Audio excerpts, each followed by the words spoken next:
तो अस्सलाम वालेकुम, कैसे हैं आप सब। उम्मीद करता हूं आप सब खैरियत से होंगे। नई वीडियो में खुशामदीद। इस वीडियो में आपको बताऊंगा कि आप कैसे जॉर्डन जा सकते हैं। ये जॉर्डन की एक गाइड वीडियो है जिसमें आपको सारी वो चीज़ें बताऊंगा कि आप कैसे सस्ते में जॉर्डन को विजिट कर सकते हैं और क्या क्या चीज़ों का आपको ख्याल रखना चाहिए और जॉर्डन के हालात कैसे हैं, सारा कुछ। तो निकल लगे हैं जी। यहाँ पे धूप बड़ी तेज़ हो गया, मौसम तो भाई का बड़ा ज़बरदस्त हो गया। अभी तो जनवरी स्टार्ट हो गया तो मौसम अच्छा है। तो जनाब ये गाड़ी अपनी वो नीचे खड़ी है तो जाते हैं नीचे, गाड़ी स्टार्ट करते हैं। जैकेट अभी पास रखनी पड़ती है क्योंकि सेकंड टाइम में इवनिंग में बहुत ज़्यादा फिर ठंड हो जाती है। तो निकलते हैं जनाब। और दूसरा मैंने माइक भी लेना है एक, तो डीजे का माइक भी लेते हैं और साथ साथ में आपके गपशप भी होती रहेगी।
मैं इस वक्त सिटी सेंटर में आ गया हूँ। ये मिर्दिफ सिटी सेंटर है। तो यहाँ पे पूछते हैं, 2-3 जगह पे मैं माइक का पूछूंगा। एक मैक्स में पूछते हैं, उसके अलावा ग्रैंड स्टोर में पूछेंगे। जहाँ पे हमें सही मिला तो ले लेंगे। ऑनलाइन जो है अमेज़ोन पे 635 दिरहम का शो हो रहा है। ये सिटी सेंटर में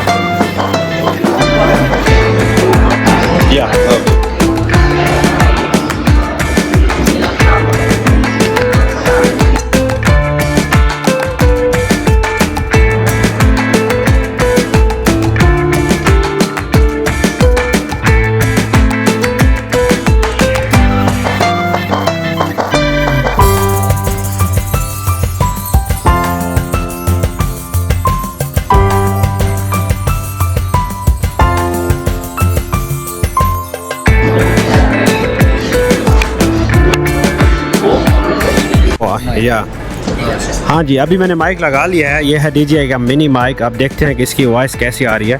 इसी के लिए कि ये दूर से भी रिकॉर्डिंग करेंगे तो इसकी आवाज़ अच्छी आएगी। तो अभी इसकी ट्रायल मैं चेक कर रहा हूँ। अभी भी मैं मैक्स में हूँ। ओके जी। तो जनाब मैं आपको बता रहा था कि जॉर्डन का ट्रैवल आपने कैसे करना है। तो आते हैं अपने टॉपिक की जानिब जनाब।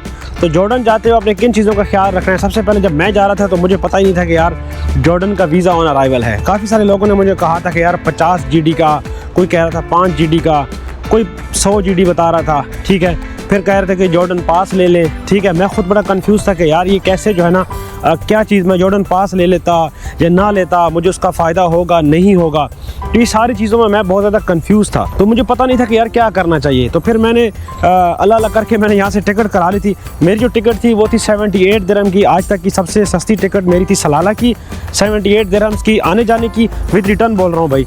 और एक थी ये जॉर्डन की, अकबा की। ठीक है, तो अकबा मेरे आने जाने की फ़्लाइट थी 78 दिरहम की, पाकिस्तानी 5,500-6 हज़ार रुपया बनते हैं। आने जाने की फ़्लाइट थी। ठीक है, वो मैंने एडवांस में बुक करा ली थी। ठीक है, उसके बाद जब मैं वहाँ गया, मैं उज़्बेकिस्तान गया हुआ था, फिर वहाँ से ताजिकिस्तान, फिर वहाँ से वापस आया उज़्बेकिस्तान से मैं अबू धाबी आया। रात को मैं पहुंचा अबू धाबी और सुबह फिर मेरी मॉर्निंग की फ़्लाइट थी फिर मेरी जॉर्डन की। ठीक है, तो ये सीन था सारा। यानी कि मैं एक फ़्लाइट से लैंड करते हुए मैं घर नहीं आया, रूम पे नहीं आया, मैं फ़ौरन वहीं से चला गया जॉर्डन। ठीक है, तो जॉर्डन जब मैं गया मैं बहुत डरा हुआ था वहाँ पे, और वहाँ पे जब इमिग्रेशन में गया तो इमिग्रेशन के लोग भी ठीक ही थे, नॉर्मल थे, उनको इंग्लिश इतनी नहीं आती थी, बट स्टिल जो है ना जितने भी थे यूई रेजिडेंट जितने भी थे हम सबको उन्होंने अलहदा कर दिया। फिर मेरे साथ 3 इंडियंस थे, 2 और एक मैं था पाकिस्तानी, तो हम तीनों को उन्होंने साइड पे कर दिया। हमने कहा पता नहीं अल्लाह ही खैर करे अब क्या प्रोसेस होने वाला है हमारे साथ। तो उन्होंने हमें साइड पे किया, पहले बिठाई रखा, फिर कहा कि किस आपके पास वीज़ा है? नहीं है। मैंने कहा वीज़ा तो नहीं है हमारे पास, हम तो यूं रेजिडेंट हैं, दुबई में रहते हैं। क्या करते हो दुबई में? मैंने कहा काम करते हैं। फिर उन्होंने एमिरेट्स आईडी हमारी देखी, उन्होंने कहा ये ओरिजिनल है? नहीं है। मैंने कहा हाँ ओरिजिनल है भाई, दुबई में रह रहे हैं। तो फिर मेरा पासपोर्ट देखा, स्टैम्प पे काफ़ी लगी हुई थी। मुझे कहता है अच्छा ट्रैवल करते हो? यानी कि थोड़ी थोड़ी इसको इंग्लिश आती थी ना, मतलब मुस्कुरा के बोल रहा था। मैंने कहा हाँ ट्रैवल वगैरह मैं करता हूँ। तो उसने कहा चलो ठीक है। तो उसने क्या किया कि रश बहुत ज़्यादा था, तो जो 3 बजे थे इन्होंने फ़्लाइट क्लियर करनी थी, उसके बाद कोई इनकी नेक्स्ट फ़्लाइट आने वाली थी या गालबन कुछ भी होने वाला था। तो उन्होंने फिर अपने बंदों को बोला कि यार जल्दी जल्दी इसको फिनिश करो। फिर उन्होंने क्या बोला, उन्होंने हम सबको बोला कि जाओ जाके ना स्टैम्प मरवा लो। ये ज़िंदगी की मेरी पहली इमिग्रेशन है जिसमें सबसे पहले उन्होंने स्टैम्प लगा दी है। ठीक है, वाह चिड़िया बड़ी ज़बरदस्त यार, मुर्गाबियाँ जा रही हैं। ये पाकिस्तान में होती तो लोग कितना शिकार करते हैं इनका। अच्छा, तो जा रहे थे जनाब, तो उन्होंने क्या किया, मेरा पासपोर्ट पहले स्टैम्प कर दिया और उसके बाद फिर जो है ना उन्होंने मुझे बोला कि ठीक है आप पासपोर्ट दो और चीज़ें दो। तो फिर जी हमारा सिस्टम में डाटा डाला उन्होंने। डाटा में क्या डाला कि उन्होंने मेरी डेट ऑफ बर्थ ही गलत डाल दी यार। फिर मेरा वीज़ा प्रिंट आ गया, तो वही वीज़ा था, समझो कि ई वीज़ा टाइप था, प्रिंट आ गया। तो उसमें डेट ऑफ बर्थ गलत थी, पर स्टिल मैं चुप रहा। मैंने कहा छोड़ो यार, अब क्या फिर चेंज कराऊंगा, इनको समझ तो आनी नहीं है अरबी के अलावा कुछ। तो फिर मैंने चेंज ही नहीं कराया। मैंने कहा छोड़ो यार, गोली मारो बस, जैसे का है वैसे का वैसे ही रहने दो। फिर मैंने चेंज नहीं कराया और मुझे वीज़ा मिल गया। और उसके बाद उन्होंने मुझे कोई चीज़ नहीं पूछी, होटल का नहीं पूछा, रिटर्न टिकट भी मेरी चेक नहीं की, आई डोंट नो, कुछ भी नहीं पूछा हमसे। बस सर ही पूछा कि यार क्यों आ रहे हो, कितने दिन, बस ये वो बस। उसके बाद वैसे ही मैं बताने लगा। मैंने कहा मैंने अकाबा जाना है, ठीक है, अमान भी शायद जाऊँ, लेकिन अकाबा जाऊँगा और अकाबा से फिर मैं वापस आ जाऊँगा। सॉरी, मैं पेट्रा जाऊँगा और पेट्रा से ना, अकाबा से मैं पेट्रा जाऊँगा और पेट्रा से मैं वापस आ जाऊँगा। शायद अमान का चक्कर लगा तो जाऊँगा, नहीं तो नहीं जाऊँगा। अच्छा, कहते हैं चलो ठीक है, जहाँ दिल करे चले जाना। बस वहाँ से निकला और उसके बाद जो है ना बाहर गया। तो बाहर जनाब, अब जैसे एयरपोर्ट पे बाहर जाएंगे तो बाहर एयरपोर्ट पे आपको टैक्सियाँ मिलेंगी। वहाँ पे ऐसा सच कोई बस वगैरह नहीं है।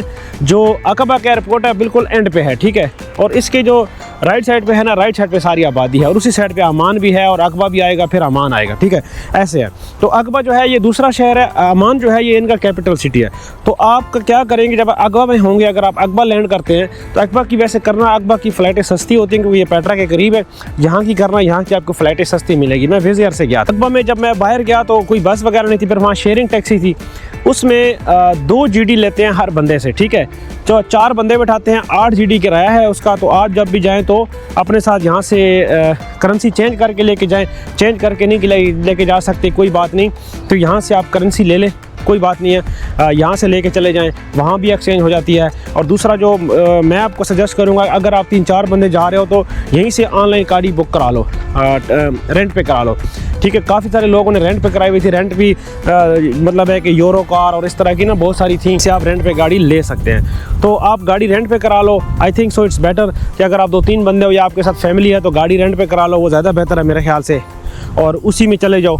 आई थिंक सो ये बहुत बेटर है, तो उसी में चले जाओ और गाड़ी में घूम लो। नहीं तो वहाँ से आपको अकबा ले जाएंगे, अकबा फिर आप जो है ना, अच्छा एक मज़े की बात यह है कि वहाँ पे कोई ऑनलाइन ऐप टैक्सी आप नहीं करा सकते, क्योंकि उसकी वजह यह है कि जैसे ही आप किसी को लोकेशन ऑन करोगे ना और पिन करोगे अपनी लोकेशन को, तो आपकी लोकेशन जो है वो अकबा में नहीं आएगी, आपकी लोकेशन अमान एयरपोर्ट पे आएगी। तो ये बड़ा एक इशू है वहाँ पे, इस चीज़ का ख्याल रखना है, क्योंकि वो साथ ही आपके इसराइल होगा, तो इसराइल और फ़लस्तीन की वजह से, उनके मसले की वजह से ना गूगल मैप सही से लोकेशन आपको नहीं बताता, जिस वजह से आपकी लोकेशन सही नहीं आएगी। तो उससे घबराना नहीं है, ठीक है। वहाँ से अकबा चला जाएँ, अकबा में कोई भी होटल आप देख लें, नहीं तो काउच सर्फिंग, काफ़ी सारे लोग हैं वो आपकी काउच सर्फिंग, जिन लोगों को पता है कि यार ये फ्री में किसी के पास आप रह सकते, ये एक ऐप है, ठीक है, किसी के आप मेहमान बन सकते हैं फ्री में, तो ये सीन है जी, वहाँ रह सकते हैं। वहाँ से फिर अगर आपने पेट्रा जाना है तो फिर वहाँ पे जेट बस चलती है, अगर आप ज़्यादा नहीं खप सकते तो जेट बस में चले जाएं।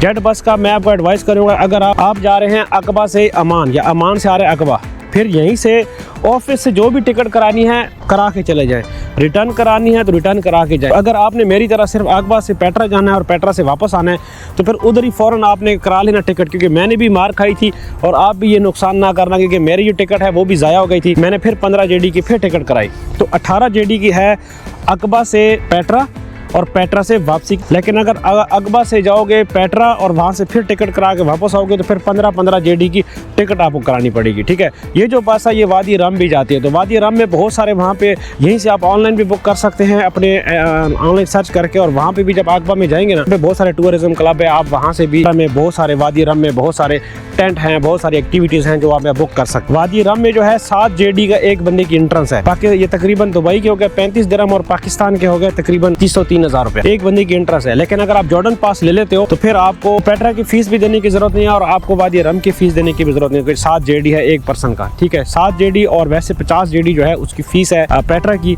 तो वो भी आपको यानी कि आपको 57 जेडी जो है ना वो आपको वैसे भी देनी है। जो पास है जॉर्डन पास है वो आई थिंक 70 का है या 65 का है, इतने का ही है। तो आप ऑनलाइन परचेज कर सकते हैं अगर आपके पास जॉर्डन पास हो, फिर आपको वीज़ा की भी ज़रूरत नहीं है, ठीक है। बट आपको स्टिल सेम प्रोसीजर फॉलो करना पड़ेगा, आपको एयरपोर्ट के ऊपर वीज़ा ऑन अराइवल दिया जाएगा और उसके अलावा आपको कोई फ़ायदा नहीं होगा उसका। हाँ, उसका ये फ़ायदा होगा जितने भी म्यूज़ियम हैं, जितनी भी चीज़ें हैं, अगर आप जा रहे हैं ज़्यादा दिनों के लिए फिर तो आप भाई जॉर्डन पास लेके जाओ, बहुत फ़ायदा है उसका। जितने भी अमान में इतने पुराने म्यूज़ियम हैं, जितने भी म्यूज़ियम हैं अकबा में, सब का फ्री एक्सेस है, पेट्रा का फ्री एक्सेस है, तो इस सारी चीज़ों का आपको फ्री एक्सेस मिल जाएगा, ठीक है।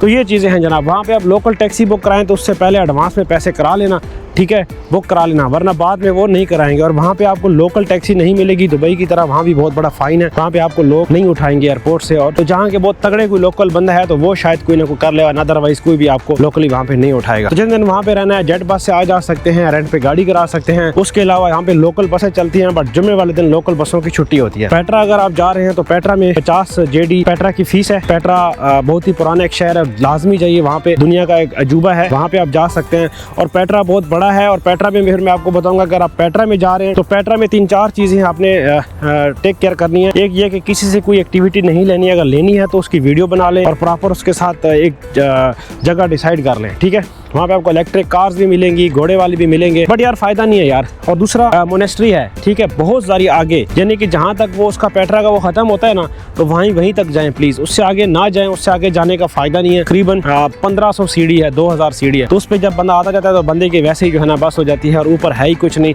सिर्फ एक जो है ना मोंटेसरी है जिसकी मैं ऊपर वीडियो लगा दूंगा, तस्वीर लगा दूंगा, अगर वो देखनी है तो यहीं से तस्वीर में देख लें। आई डोंट थिंक सो उसका कोई फायदा होगा एज सच के, वहाँ अगर आप इतना सफर करके जाते हैं तो उसका कोई फायदा एज सच मुझे नजर नहीं आया। और वो वर्थ इट भी नहीं करता कि इतना बंदा 1500 सीढ़ी चढ़ के जाए और इतनी कोई खास जगह भी ना हो तो फिर बंदा डिसार्ट ही होता है। हमने तो जाना था क्योंकि मैंने तो वीडियो बनानी थी, आप लोगों को दिखाना था और खुद भी देखना, ये चीज़ है जनाब। तो वहाँ से फिर वापस आप आ सकते हैं, वहाँ से वापस आएँ और वापस आके फिर अगर आपने दोबारा अकबा आना है तो अकबा आ सकते हैं, अमान जाना है तो अमान जा सकते हैं। वैसे अमान में आपको हॉस्टल वगैरह बहुत सस्ते मिल जाएंगे और अमान ज़्यादातर और जितने भी इनके तो वहाँ पे जो टर्किश ट्रेन है वो जो तुर्की वालों ने बनाई थी वो भी वहाँ पे आपको मिलेगी, उधर ही वादी रम में, वो भी आप देख सकते हैं। उसके अलावा जितने भी यानी कि तारीखी इनकी प्लेसेस हैं वो आपको अमान में मिलेंगी, तो अमान भी जाइए और अकबा भी जाइए। अमान के लिए मैं स्पेशल यहाँ से दोबारा फ्लाइट लेके कभी जाऊँगा, अभी तो नहीं जा पाया लेकिन मैं जाऊँगा ज़रूर। तो आज की वीडियो में इतना ही जनाब, उम्मीद करता हूँ मैंने आप सारे पॉइंट्स बता दिए, पर स्टिल अगर कोई चीज़ रह गई है तो वो आप कमेंट करिए। मेरा इंस्टाग्राम है SK ट्रैवलिंग के नाम से, SK ट्रैवलिंग के नाम से